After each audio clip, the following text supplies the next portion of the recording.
Good evening. How are you today? Alive.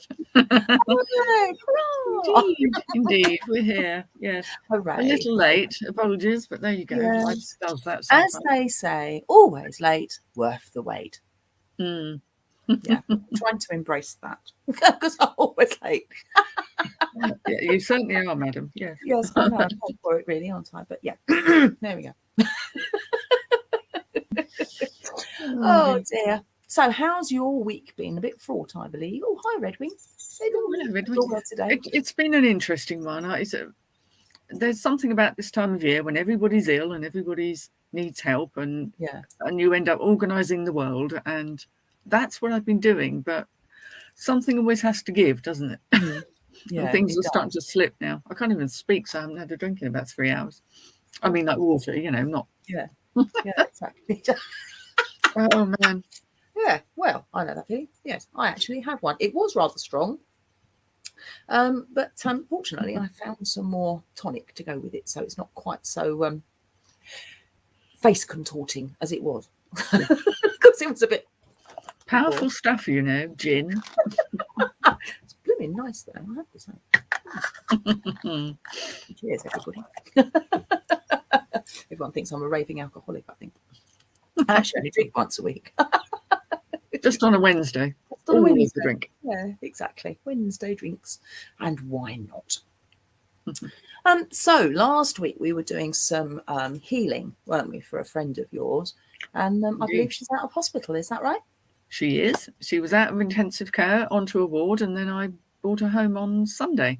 Excellent. So a very quick healing, and she was much delighted to have had everyone thinking of her and the work done. She's not going to know herself when she's really well, but there's a way to go, because you have to build your physical strength up again, and you have to do that. It takes time, and she's a little impatient, because we are when we're ill. We don't like being ill. No, exactly. There's so many other things that you could be doing rather than just languishing in a pit. So yeah, indeed. Exactly. Hi, Hans. How are you today? Good away. That is hello. Hope you're well. Yes, well, that's really good news. Mind you, there were a few people throwing healing at her, weren't there? Well, yes, there were. There were a few. She was rather unwell, wasn't she? But it's so good to hear that when someone's turned things around, and not only turn things around, but come out of hospital feeling much better. So that's brilliant news. I'm really pleased. They dealt with what needed doing, which the last time she was in hospital, clearly they didn't. So they actually listened to her this time. Always a good idea to listen to the patient. Yeah. For anyone that's Dawn Cherry Paul, hope you're well today. Okay. One of the things that I wanted to mention particularly about that particular healing was it wasn't just healing for her as such, was it? It was for the mindset for the doctors to A, listen, and B, really think about what they were doing, because there were several issues to be addressed, weren't there? Yes. And it's worth mentioning things like that, rather than just like, oh yes, be well, please be well soon. Sometimes you've really got to think outside the box and sort of think of in a linear way the best way to tackle a problem, not just illness, obviously, but and that's kind of what we were doing, breaking it down into bite-sized chunks, really, weren't we? So it wasn't just be well and get well. It was other things too. Very specific. Very specific. It really was. Very targeted. And it's nice to think general but when you've got the information where you know exactly what's going on, then that really helps you to be much more targeted. Yeah, you can really fine tune it, can't you? Definitely. So if anyone is thinking of doing things like that, the more information for helping somebody actually really helps, I think. Because you can kind of it concentrates your mind, and it concentrates where the energy is, if you like, where they're being sent to. And in our case, we were sending it off to the medical staff, and also to the anaesthetic guy, because she had worries about anaesthesia, didn't she? So she did. Yeah. Again, it's another thing to throw into the mix too. Hi, Jen. Hope you're well today. Hi. So I think it's really important to try, if you can, to get as much info. It's not always possible. I appreciate that, but if there is that possibility, more is definitely more, isn't it? It certainly is. Really The is. more you know, the better, really. The more you can shape the work. But it's I'm just very pleased for her, because ever since I've known her, she's had something going on. So finally, when she gets back to full health, it's going to feel very strange, I think. Yeah. She won't know herself, actually, will she? It'll be wonderful for her. Exactly. I think her life will change a lot for the better. I went and did a load of shopping for her, so she's got some good food in. Excellent. Well, because food is nourishment. I think in a past life I was an Italian mama, and I'm absolutely obsessed with feeding everybody. So yes, definitely feed the world. Definitely feed the world. I like feeding the world. It works for me. Happy to receive. However, yes, and some more. Just one more mouthful. There you go. Yeah. Yeah, exactly. So there we go. Now we've got some comments here. What we got here?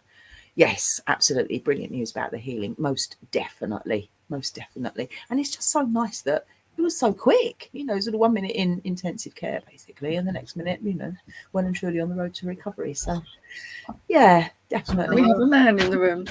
Hello. And down a bit, because they're only getting your chin. Hello.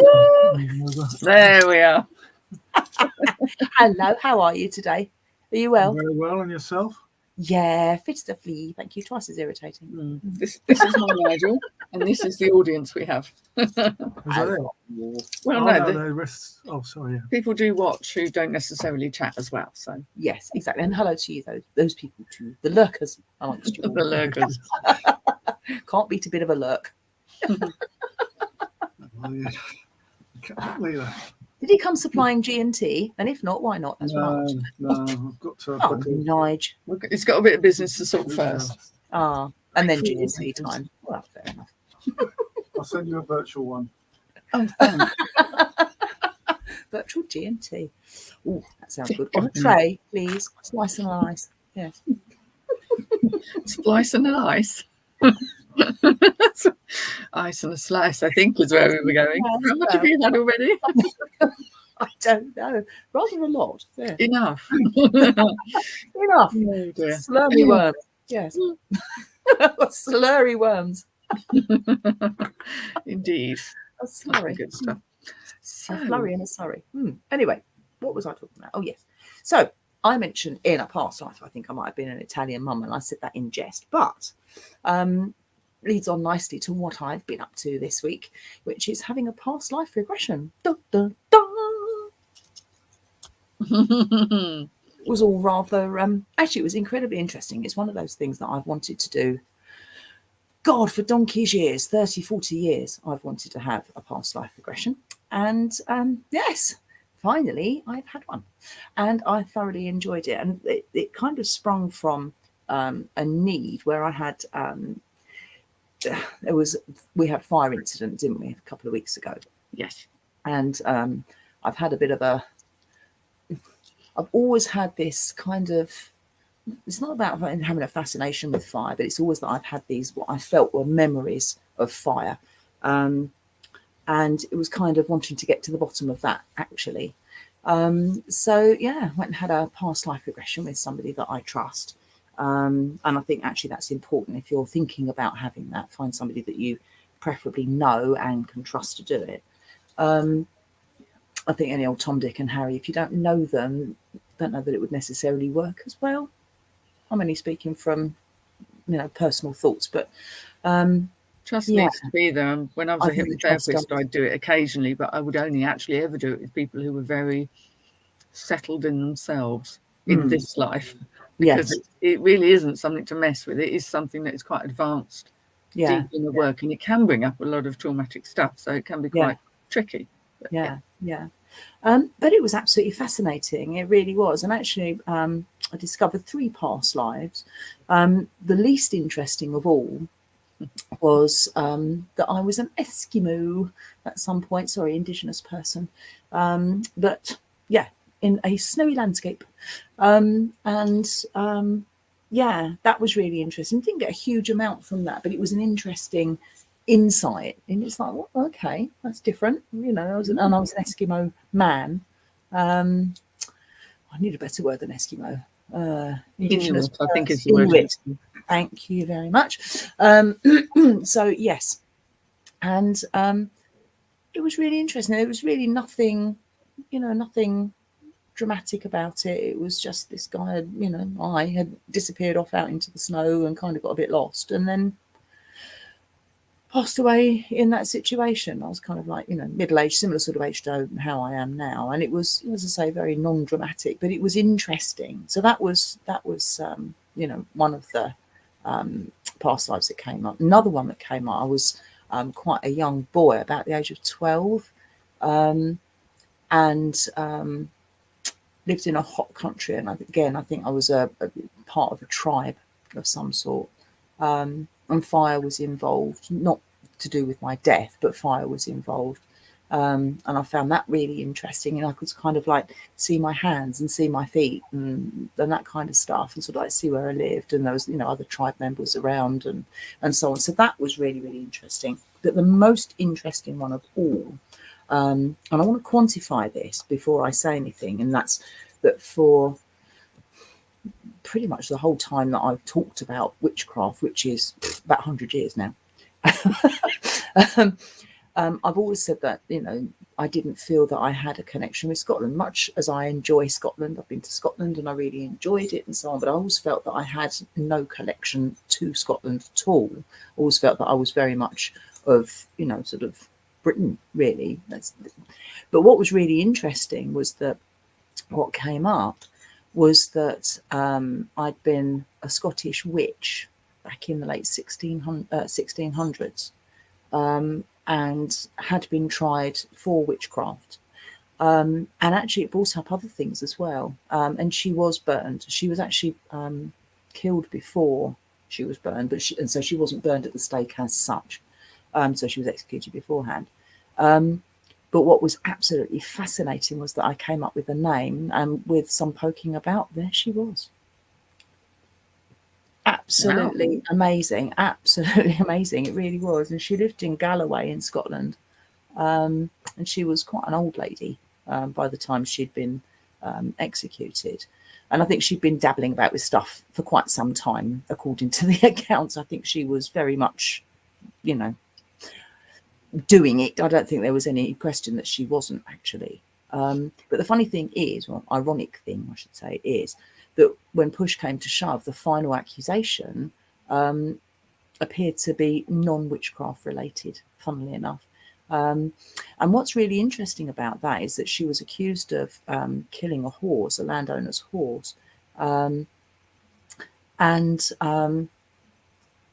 think she'd been trying to help it. I think, again, when you kind of like read the reports and stuff, and I think she'd been trying to help it, and it, I think it was just beyond help. And of course, these things happen. Animals die, people die, and so on. But what's interesting is that in this life, horses have a real aversion to me. I love all animals. I'm vegan, and I love all animals. But since I was tiny, I've had problems with horses really being frightened of me. And it's like, I wonder if that's got something to do with it. And it makes you wonder, it makes you sort of think, is that the link? Is that, is that the reason why from times past? So, yeah, it was fascinating, absolutely fascinating. It really was. And if anybody wants to look her up, she's a lady called Eliza McKenna. Or McKenna. Yeah. So, yeah, it was fascinating. Really fascinating. So I enjoyed that a lot. I did. So yeah, kind of answered a few questions. So hopefully going to get some more at some point in time. Bring it on. Wow. Yeah. Fascinating. I've always wanted to do that. Always wanted to do that. So yeah, when you finally get the opportunity, if you get the opportunity and you're intrigued, go for it. Absolutely. Yeah. So you've done it as a hypnotherapist, but have you had it done to you? Not had it done to me. I've taken myself on various journeys, and I tend to know when I do have, much like you were saying, when I have a resonance with a place. I know there are certain places that are familiar to me that I've either lived or in terms of detailed lives, I don't have so much of that, but I can. It's that thing of kind of being able to tap into the collective unconscious of memories. if you like, Yeah. which is kind of where these seem to reside. So there's lots of opinions as to whether you have actually been there yourself, or whether you are tapping into like a record, if you like, of a life that resonates with you because of where you're at. There are many different views on it. But I've looked into it. But again, it's difficult to go very deeply and be able to speak sometimes. Yeah. You know, you might see things, but in order for the person you're working with to help, they kind of need some input as well, don't they? Yeah, So definitely. that's where the inherent trust comes in, I think. And yes, very much so. Yeah. Wow. Yeah, I just found it absolutely mind blowing. Actually, it was incredible, and it is one of those things that I've always wanted to do. Because I've always had that feeling that I've been, I've done the rounds of this planet several times over, is how I feel. yes, I'm not a newbie. Definitely not a newbie.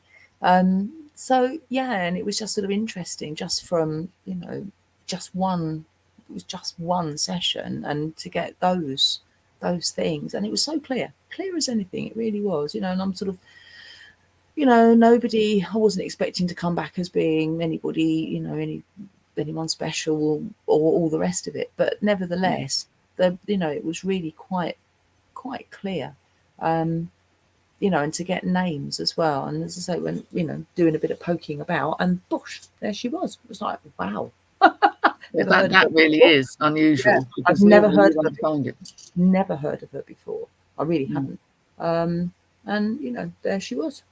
So, yeah, it was incredible, actually. So, there you go. It is a fascinating area. There are quite a few therapists and hypnotherapists in the past that did a lot of work in this area. There's quite a few books out there on it. Yeah, definitely. So, and how it can help you resolve current life issues, actually, which is the therapeutic use of it. Yeah, because once you've looked at it and seen it, you go, then you, like you say, with the horses, you connect the dots and go, okay, that's just because. Yeah, exactly. And it does seem to make sense. So that doesn't account for why llamas always spit at me, or why chinchillas always pee on me. I don't. They do that to everybody. It's not you. Don't take it personally. So, presumably, at some point in time, I lived in South America, and chinchillas. Well, I don't know what went on there.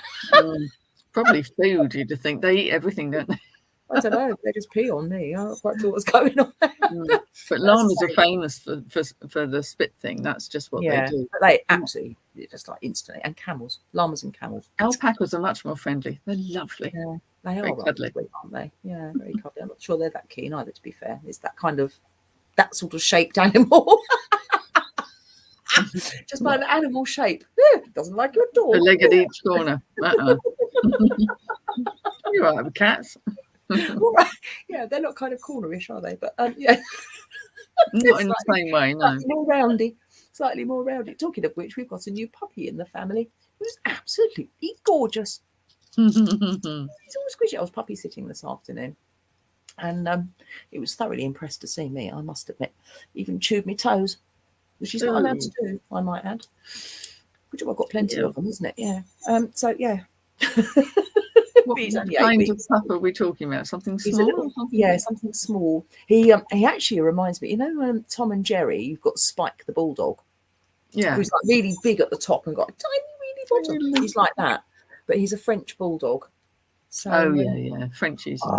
Little Frenchie. They're very cute. So sweet, yeah. And he's really friendly. And already, he's only 8 weeks old, but he can already retrieve a ball and drop it. I can't believe it. Can't wheel on a pad, but he can retrieve a ball. First things first, eh? Absolutely. Got to get your priorities right after all. So, yes. Oh, hello, Red Collector. Don't think we've said hello. Beg your pardon. Hello. Oh, hello. So, yes. Now, Hans says burnt by ice. Yeah, absolutely. Well, you get frostbite, don't you? And it's the same sort of pain and feeling as burns, isn't it? So, obviously, going back to the the past life regression, and it was to do with fire and burning. Again, when I was the Inuit, right? When I was an Inuit, it really was, it was that whole, dying of hypothermia and frostbite and so on and so forth. So yes, and obviously that's what the connection was with the burning, actually, because we wondered about that. But yeah, of course you get freezer burn, essentially. So, yeah. My G&T now. What are you doing? I've got my G&T now. Oh, what happened there? How did that appear? That was the Nigel. Oh, I missed it. Cool. Talk about flashy. It's truth. Oh, that's better. Yes. Cheers to that. Yes. Cheers to that. So, are there any of the past lives that you feel that you've experienced? Has there been anything for you that's been a bit of a light bulb moment as to why you react to things, or things react to you in a certain way, like what happened to me, or was that just me? Well, yeah, no, I haven't had quite the same thing with animals. I mean, I've always enjoyed animals, and things like horses and stuff. I've always known had a good connection with them. So yeah, not so much with that, but certainly some of the places that I've been. There's India. I've definitely spent some time apparently in a place called Cochin, down in Kerala in the southern, and I'd sort of wanted to go there, but once I realised that I'd actually been there, I'd really like to go there again. Yeah. It's strange when you go to a place and it's like, I know this place, and you know what's around the corner, and you know what buildings around the next corner and stuff like that. And it is weird when you go to places like that. We had a couple of incidences like that in Essex when we were away in the summer, actually, didn't we? Yes, we did. Yeah, definitely. Yeah. Big familiarity, wasn't it? And we'd not been, sort of trundling about, but it was like, oh yeah, recognise this. Yeah, and it's nice really actually. Yeah, but not so much as I've been older, but certainly when I was younger, I remember going on various trips around the country, and would suddenly turn up in a place, and I would know the place, really know it, and I would know what shops were up there, and where the houses were and how the road went, and just by standing, and I hadn't been there yet, but I knew how it was going to be and stuff like that. And you knew where the village pond was and all that kind of stuff. And it is strange when you get that, and it's beyond deja vu, isn't it? It certainly is. It's just a feeling of familiarity, and I think much the same. I was a lot younger when I really had it.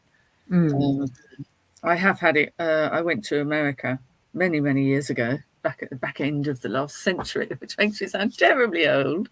Poor old sausage. Yeah, and very old sausage. And went to a place called Sedona purely by accident, but again went there and thought, oh, this feels very. Does everyone go to Sedona by accident? I don't know. How does that work? I don't know. I went by accident. We weren't really supposed to go there. We were supposed to go on a different route.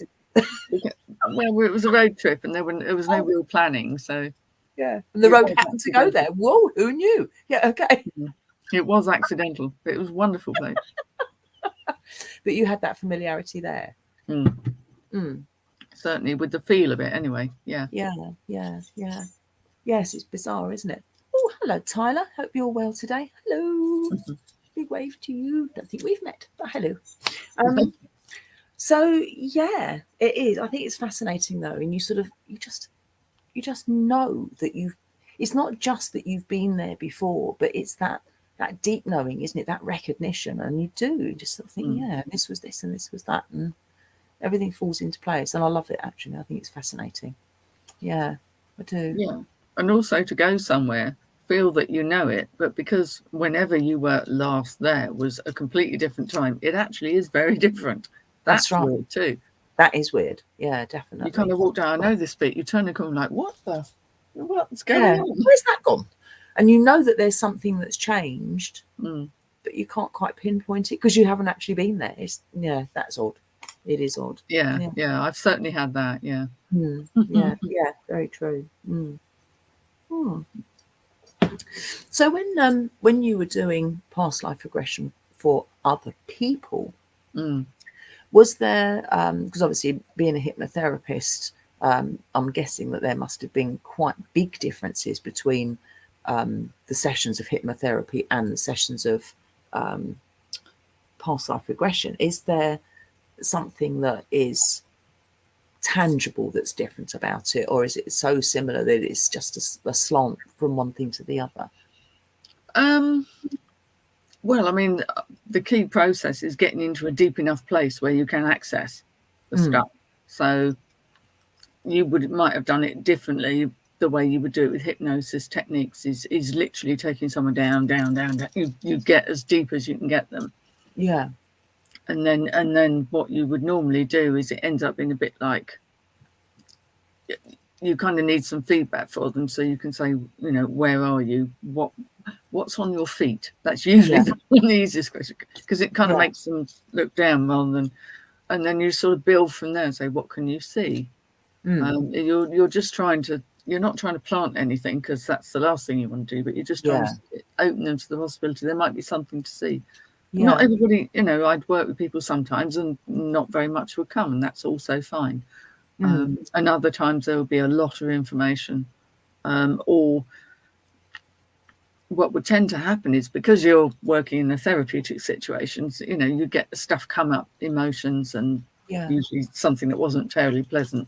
So you had to work with that and, you know, make sure they came out absolutely fine and had an understanding of what they'd experienced, but weren't sort of traumatized by it. Yeah. It's fascinating, isn't it? Absolutely fascinating. Yeah. Yeah. I'm glad you've done it, definitely. And I'm off tomorrow now. I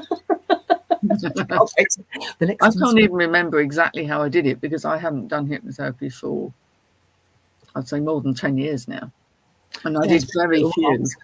I did very few of those sort of things. Very, very few. So, yeah. Yeah. It's interesting, though, isn't it? Did you find that generally they, the people that you did it for, as I know that it's only been maybe a handful of people, but did you find that generally they tended to be the same gender, or was it sort of split across the board? Or that's interesting, because I know from my experience that my past lives are split 60-40 male to female, I would say. On that's my take on it. And I know you also say the same thing, as you've had different experiences. I think quite a lot of people seem to stick in the same sexuality, gender, you know, however. But I actually think it's probably more likely to be much more varied. It's just people tend to hone in on something like where they are now, if you know what I mean. And it's only when you realise that actually, you know, your essence, if you like, is not necessarily male or female per se, that it then gets easier to accept the idea that could quite easily be in a different body. Yeah, absolutely. Hello, Charlie. How are you? My word.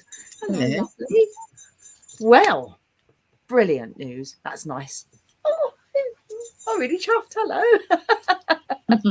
I hope you're really well. Charlie hasn't been very well. Charlie had COVID, and some of the boys, one of the boys, I think, at least one of them had COVID. So hopefully, and hi, Tyler. Oh, Tyler. Hi. Well, see, it's Charlie and Tyler. Oh, Charlie's son, Tyler. Yes. Little Tyler, who's obviously not tiny little Tyler anymore. No. Brilliant. All good. Wow, that is good news. Oh, excellent. Oh, nice to see you. It's like my birthday.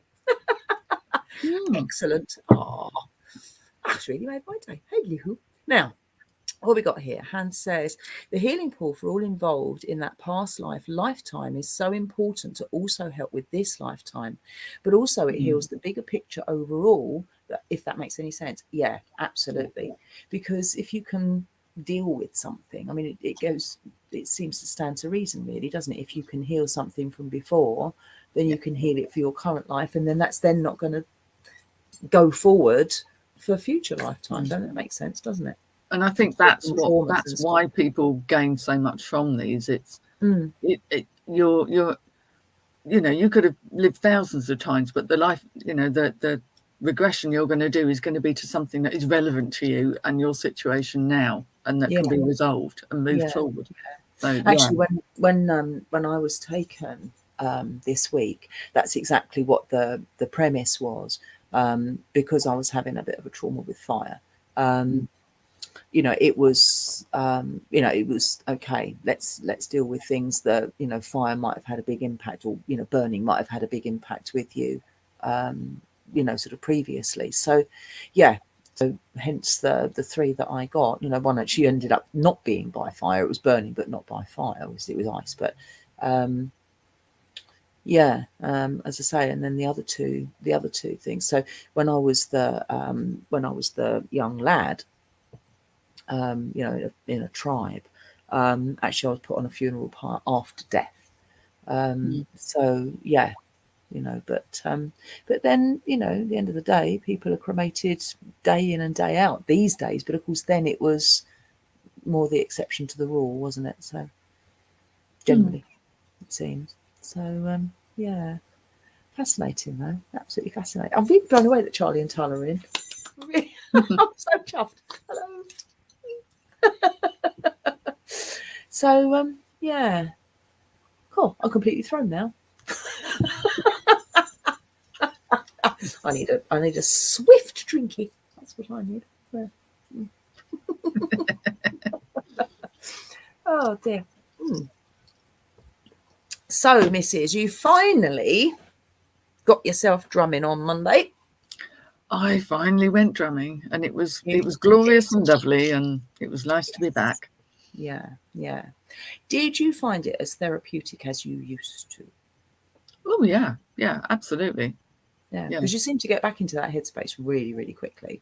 Oh, I can't explain how that happens. The fact that I haven't actually picked up a set of drumsticks in months, and I never did a huge amount of it in any one go. But it's like a hive mind thing somehow. Yeah. That's how it works. And there's an awful lot of muscle memory that goes on. I know every now and again we've changed something. What? Well, that's different. What's going on there? But I don't remember it in that way from the past. I'm usually just clued into what other people are doing. That's how I work it. Yeah. Once I'm on a roll, I get a bit lost in the music sometimes. That doesn't help. But it's fun. Yeah, it is fun, isn't it? I think there was some program that was going to be on about the therapeutic use of drumming, because there's some BBC weather chap who's doing like a 24-hour drumathon for the children in need thing. That's not Thomas Schaffernacker, is it? I'm only saying that's a brilliant name, but no, it's not. He's the only weather person I know apart from Michael Fish. Owain somebody, I can't remember his surname, bless him, but they've also, by the extension, have gone on to then show that drumming was, it has therapeutic use, and it truly does. I mean, for me, drumming and rhythm, it's always been at the core of who I am, so I can hook into that quite easily. Yeah. There's been a lot of studies actually on how it improves mental health and all sorts of stuff. There's been quite a lot of studies, and that's one of the things if we're going out to sort of do demonstrations and workshops and stuff. I don't think you've had the opportunity to do that, have you? But when we've gone out into the community and we've done workshops and stuff, we've talked about the mental health aspects of it, and actually the lady that runs it, Fran, she used to be a mental health nurse. And so she always talks about that because obviously she's well and truly familiar with lots of issues and stuff with mental health. So it makes sense that she talks about that. But there have been all sorts of studies that have shown how therapeutic it is, and it's to do with the left side of the brain not be basically one side of the brain kind of overriding the other one that's got the emotional problems and issues and that kind of stuff, and it just turns it off. And it, one can't then override the other one because it's such a strong thing. So I think that's really fantastic. And what's so nice about it is that obviously what we do is not, it's not medicine drumming, it's not healing drumming, it's not shamanic drumming, it's thrash drumming basically, isn't it? Well, yes, but it is. It does it by default. Just the whole thing of creating the rhythm, and I think it encourages symmetry in the brain because you're using both hands. Yeah, I can't help but dance about when I'm drumming. It's physically impossible for me to stand absolutely still when I'm trying to move in rhythm. It's just. I love it. It's just one of the best things. One of the best things ever. And of course, there's so many different types of drumming. You've got your sort of like trance drumming and things like that. When it comes to talking about the esoteric side of it. You've got your trance drumming and all that kind of stuff too, and it's amazing, absolutely. And one of my friends, She regularly takes herself off on journeys. She'll be out in the garden and so on, and she takes herself off on her little journeys, and off she pops. It's lovely for her, and she suffers with quite a bit of pain, and it's a great way of relieving that pain for however long she's drumming. It's an amazing thing. It really is. So can't recommend it highly enough, really. And let's face it, making a big noise on a big drum, bloody awesome. Especially with lots of other people doing the same thing. Exactly. Yeah. You might get a few people screw their face up and go, but for the most part, you get people jogging along too, don't you? It's rather nice. Hans, drumming is amazing for all types of healing, mentally, physically, emotionally, and spiritually. It's a win-win. Just love drumming. Absolutely. Well, you can't beat it. Bang those drums. Yes. Yes, please. Yes, please. More than merrier. Generally, though, making sort of noises and stuff, it's just, they can be just used all sorts. You don't have to have a particular knack for rhythm even, do you? It's just, it's just noises. It's intuitive, and the main way to do it, I've always found, is I was having this conversation with the lady who stood next to me, and she's saying, "How do you remember it?" I said, "The thing is, I don't. I have to step out of trying to remember and just feel it, do it, because the minute you think about it, it's like walking downstairs. The minute you start to involve the wrong bit of the brain, it's all going to go horribly wrong." It is definitely, yeah. I do that quite regularly with stairs, and I just stop dead and think, now, how do I do that? Step back. I've done it before. I can do it again, but at this moment in time, I've forgotten. Not much help, we need it now. But no, it is. I think it's lovely, and it's just such a primal thing, isn't it? Obviously, it's one of those things that's been happening for thousands of years. Thousands. And I know I've done it in almost every past life I've had. Some of the significant ones have involved drumming. Absolutely. Definitely. What's your view on one of the kind of one of the buzzwords, if you like, at the moment seems to be in the pagan community, seems to be birthing a drum. That seems to be one of the buzzwords. What's your view on that? Ouch. No. Sorry. I just had to do that. Trust you. Sorry. Yes, trust you. Yes. Apart from ow. How did it get up there in the first place? Don't answer that. Do not answer that, please. The idea of birthing it, I suppose it's the idea that you're creating it from scratch and you're making it very much your own, and you're involved in its process, so your energy is bound up in it. I can see the merit of that, but it's just I'm also equally happy to bang on a drum I have not produced for myself. Yes. Oh dear, back in the gutter, just like always. I never really leave, love. No, it's where I tend to be. No, it just strikes me as being, it's an interesting phrase. That's really why I asked you, because it's such an interesting phrase, because it conjures up all kinds of things, like you've just said, that whole thing of creating something from nothing, and just sort of starting with a few basic things and then creating it and putting your love and intention and all the rest of it in. Yeah. So I kind of get that, but it's just, I don't know, it just seems to be the in thing to talk about at the moment. You just sort of like, do you need to say it that way? I'm not sure. Creating a drum, building your own drum, forging your own connection to it. Yes, absolutely. But yes, I think as a phrase, as you can see, it causes different images in your head, which you don't necessarily want. Smoth. Yeah. Definitely. Oh, hi, Lee. Haven't seen you for a bit. Hi. How are you? I hope you're well. What we got here? Charlie says, yeah, birthing the drum, putting your energy into it. Absolutely. Yeah, perfectly. Well said. Thank you. Yes. You're not normally known for you being the sensible one from you and me, are you? But today, yes. Oh, yes. Absolutely. No, I think so. Definitely. But it is putting that energy in. But it's just, I just find it rather interesting phrase. You do get different kind of waves of fashionable stuff that does the rounds of social media and that everyone latches onto like it's something incredibly new. I mean, it's probably as old as the hills, because obviously back in the day, people would have made their own drums. Of course they would, yeah, exactly. And prepared the skins and prepared the frames and gone through quite a process of, you know, they wouldn't have just gone to the nearest music shop and bought one. And it's a bit like cooking. You can have a ready meal, or you can create one from scratch and put magical intention into it if you choose.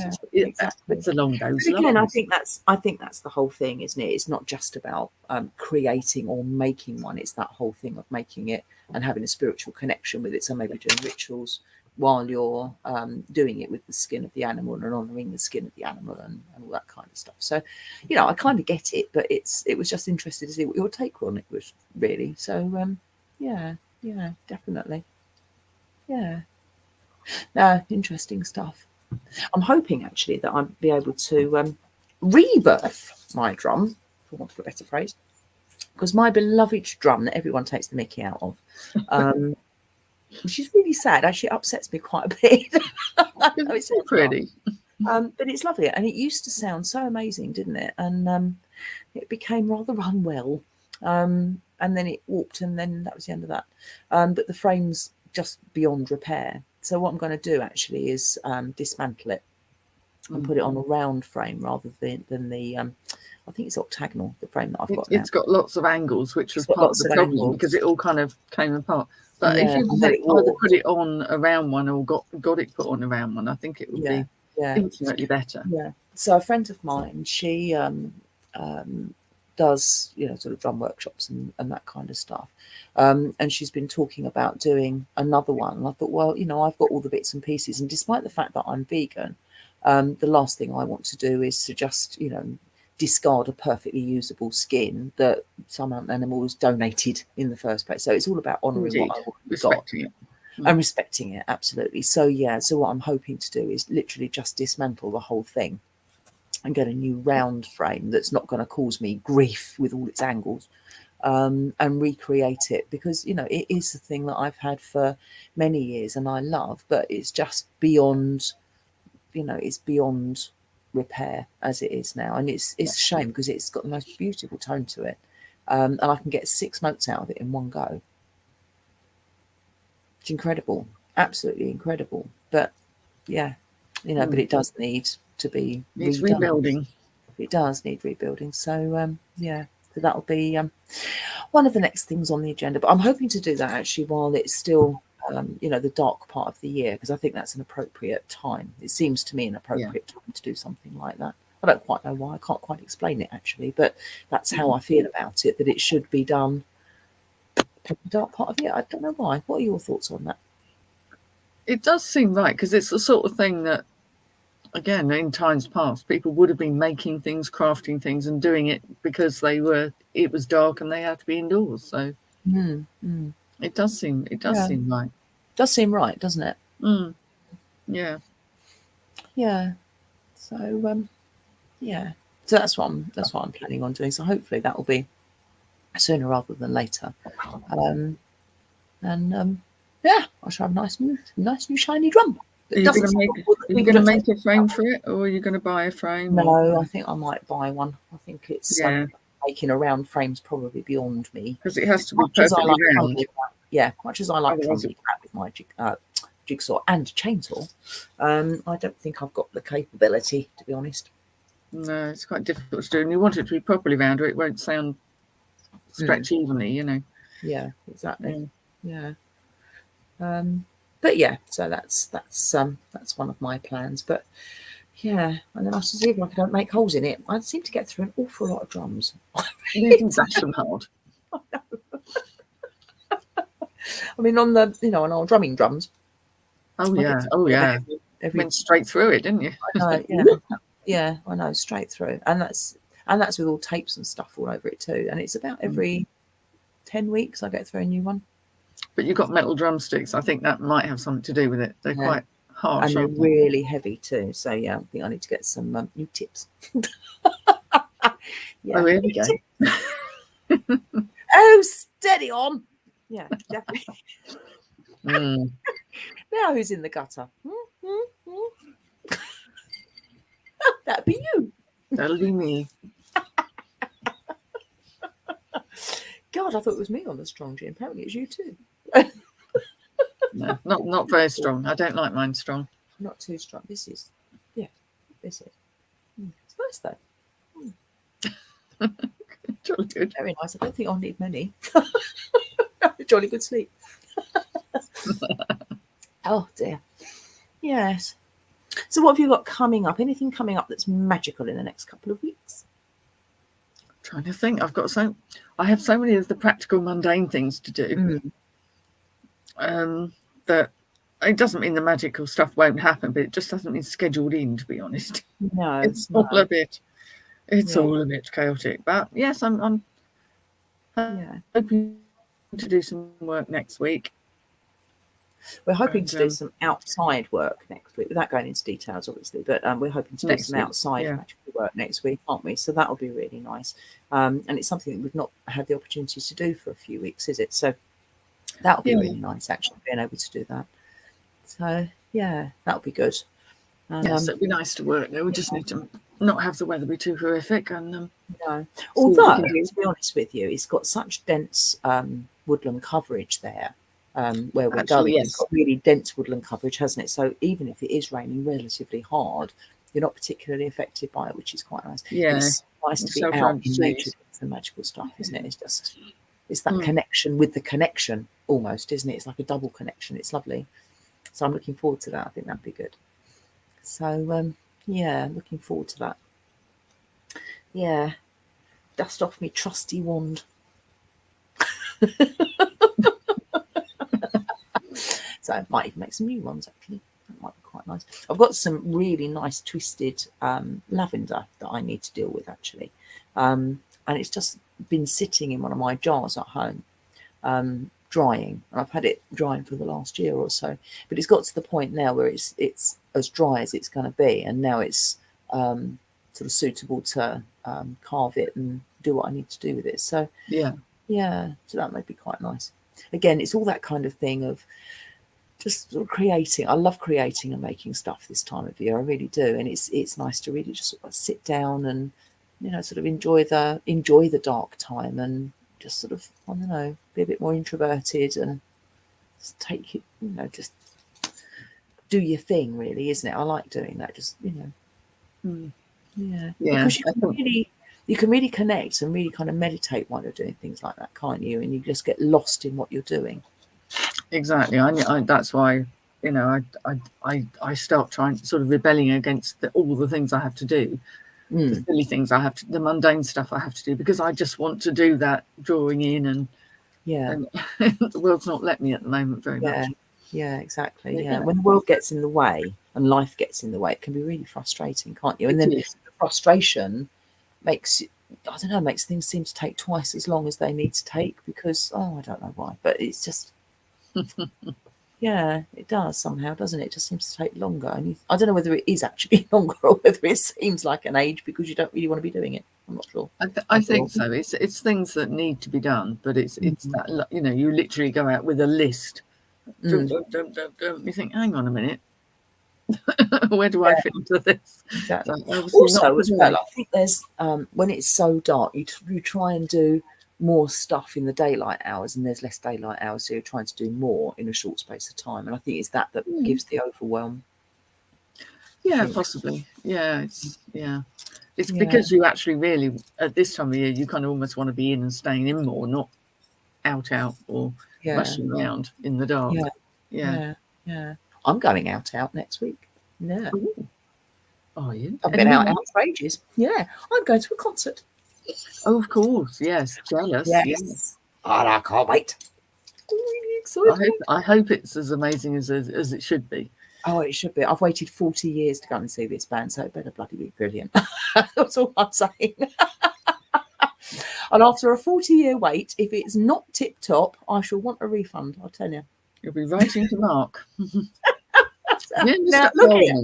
Now look here, you, Mr. Almond. Item not as described. No, I think he will be awesome, actually. And I'm really looking forward to that. So I'm going to go and shake my stuff. Indeed. Wow. I am. I really can't wait. God, I feel like a teenager again, actually. It's like, so, yeah, I know. So that'll be me next Tuesday, shaking me thing. Look out, world. I don't think you'll appreciate me taking my thing, but you never know. I will. That's what counts. Exactly. Oh dear. Well, on that note, I suppose we ought to say toodle pip, really. We don't need any more graphic descriptions other than that, really, do we? So no. Leave a lingering image in people's minds. Yeah. Anyway, everybody, thank you for coming, and we will see you next week. Hopefully, have a fantastically magical week, everyone. And if you do, please tell us about it. That would be nice. And in the meanwhile, we will see you on, won't we? And on. Yes. Oh, actually, before we disappear, I've had Moon Books, who is Lucia's publisher.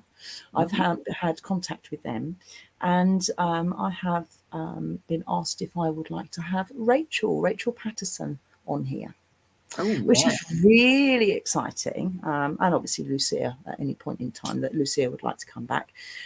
So yes, I'm hoping that very, very soon I shall get to do a chat with Rachel Patterson. So watch this space. That'll be amazing. Sure, yes. Really will, because she has a new book coming out, as does Lucia. So yes, an opportunity for her to explain about it and chat about all sorts of other bits and pieces like we do. So that'll be fun. So yes, watch this space. I shall give everyone plenty of notice when she's coming up. So yeah, that's what we'll do. Yes, exciting, isn't it? Yeah, I'm really chuffed about that. So yes. Anyhow, I will talk to you soon, and we'll see you all next week. So awkward wave, Heather. Bye-bye. Bye. Bye.